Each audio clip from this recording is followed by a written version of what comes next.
Vamos ver Jamil Chad lá na TMC. Bora. Voltamos a falar do Noticiário Mundo, que é uma página importante do nosso TMC 360. A gente fala sobre esse cessar-fogo de 10 dias entre Israel e Líbano, né? Se dá para confiar nesse cessar-fogo mediado pelos Estados Unidos, que entrou em vigor ontem. Jamil Chad, eu, a Joana, você, boa parte do mundo civilizado desconfiado desse acordo. Sabe que eu obviamente tenho certeza que você também se lembrou daquela imagem famosa do Bill Clinton, né, um pouco mais alto que o Yitzhak Rabin e o Yasser Arafat. Me corrija se eu estiver errando algum personagem, mas eu acho que é isso, né? Bom dia. Bom dia, Felipe. Bom dia, Joana. Bom dia a todos. Sim, aquela imagem absolutamente icônica de tanta esperança dos anos 90, daquela imagem de que sim, o Oriente Médio tinha um destino de paz. Provavelmente, muita gente pensou aquilo, eu pessoalmente pensei aquilo nos anos 90, não é obviamente o caso. Agora, esse cessar-fogo entrou em vigor, claro, estamos falando do cessar-fogo entre Israel e o Hezbollah, né, que Donald Trump anunciou ontem.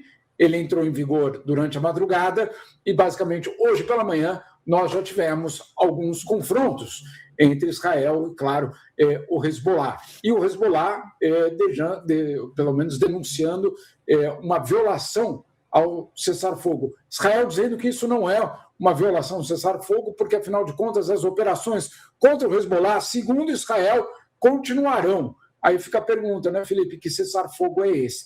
Muita gente comparando ao cessar-fogo de Gaza. Um cessar-fogo que, de fato, não foi o final completo. Obrigado, Luiz Henrique. Foi, sim, uma redução, sem dúvida nenhuma, mas não podemos dizer que existe uma paz. Agora, eu queria trazer um detalhe muito interessante dessa história.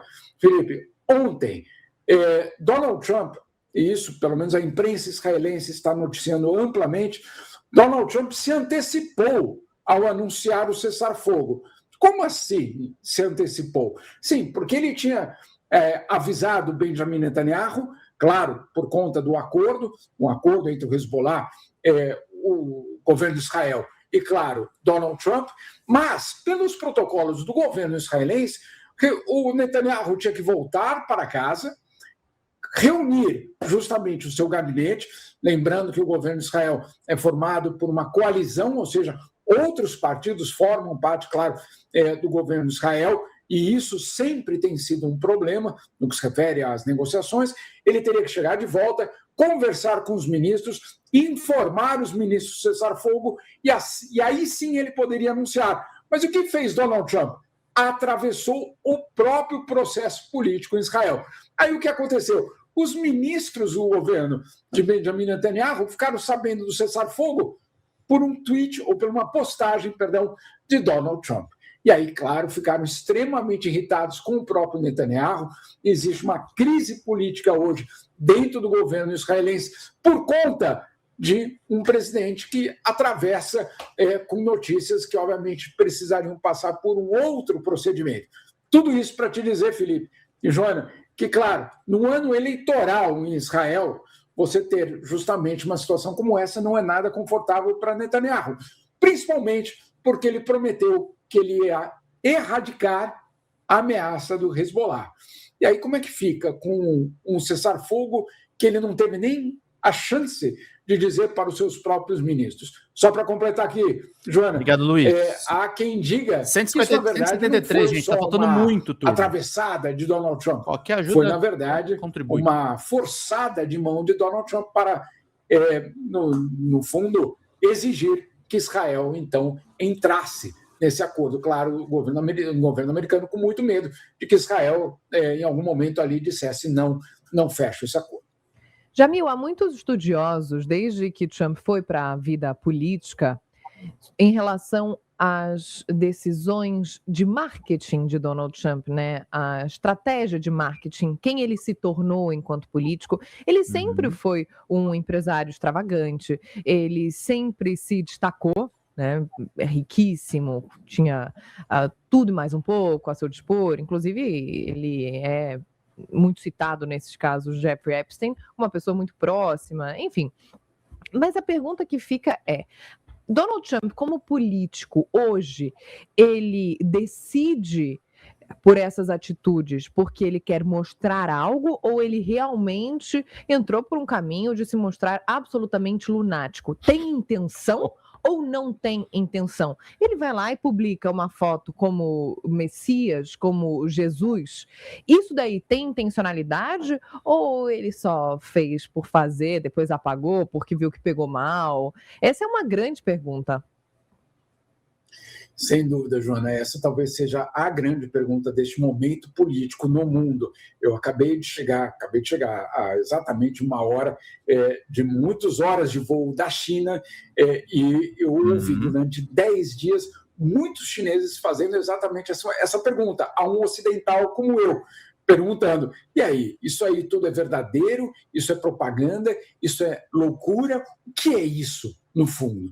Eu acho que realmente nós estamos diante de um novo fenômeno político, porque você tem, claro, a maior superpotência do mundo, eu não diria pela primeira vez, porque é sempre difícil você colocar de uma forma desse ineditismo, mas sem dúvida nenhuma, com hoje um governo que é pautado, sem dúvida nenhuma, pelas redes sociais, é pautado, sem dúvida nenhuma, por uma outra lógica que não é a lógica, vamos dizer assim, da política pura, é sim pautada por negócios, afinal de contas, e aí não sou eu que estou dizendo, é a própria imprensa americana, dizendo como no primeiro ano de Donald Trump, ele ficou ainda mais rico, né? Como presidente, ele ficou ainda mais rico. Então, sem dúvida nenhuma, nós estamos vendo um fenômeno novo.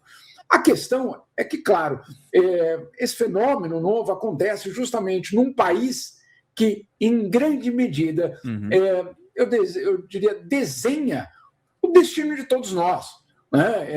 Ambiental, nuclear, armamentista, em relação à oscilação dos mercados pelo mundo, Obrigado, ao combate Emerson. à pobreza, à distribuição de remédios, a tantas e tantas outras coisas.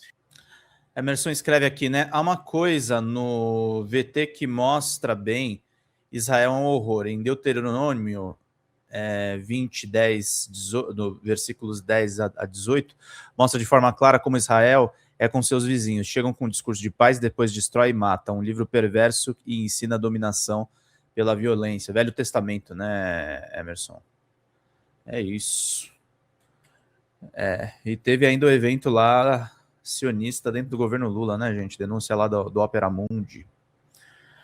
Terrível, terrível, terrível. Vamos lá, gente, 123. Precisamos muito do apoio de vocês, queridos e queridas. Bora.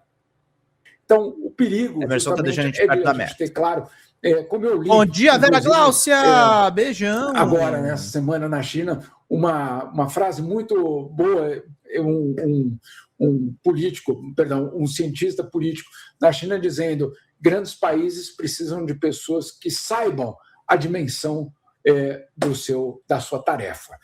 Enfim, fica a dica. Fica a dica, e para ilustrar essa nossa conversa com o Jamil, a gente colocou aqui, enquanto você falava, Jamil, agora ocupando toda a tela aqui da nossa transmissão ao vivo, e eu descrevo para quem não está vendo a foto que a gente citou, quando éramos mais ingênuos e mais otimistas, né, a famosa foto de 13 de setembro de 1993, na Casa Branca, Bill Clinton, que já era alto, estrategicamente mais alto, com os braços abertos, né, olhando, dando a bênção dele para Yitzhak Rabin, à esquerda, de terno cinza, e à direita, Yasser Arafat, o líder da autoridade palestina, no momento, e à esquerda, o Rabin, que era primeiro-ministro de Israel. Isso valeu a eles o Prêmio Nobel da Paz, logo na sequência, né? E para mostrar que o caminho não era bem esse, Rabin logo depois foi assassinado, né, Jamil? Então, é um retrato muito, muito breve de uma época em que éramos mais otimistas, né? E, Felipe, só para completar essa história, porque ela é muito simbólica, naquelas negociações, o governo americano colocou os palestinos numa ala, basicamente, do local onde eles estavam negociando, e os israelenses numa outra ala. Yitzhak Rabin usava um banheiro e Arafat, claro, usava outro banheiro. O detalhe é que eles coletavam, os americanos, obviamente a CIA, coletava a urina dos dois, do Yitzhak Rabin e do Arafat, não por uma questão só de interesse, vamos dizer assim, biológico nesses dois personagens, mas para saber se eles estavam com saúde suficiente para manter o acordo que Israel e Palestina iriam assinar nos dias seguintes àquela coleta de urina. Olha só, Felipe, o que eles estavam pensando? Olha, esse é um acordo que é para durar muito tempo, mas esses líderes vão ter de durar muito tempo para que, justamente, esse acordo possa vingar. O que aconteceu no caminho, obviamente, foi o assassinato, na verdade, de Rabin.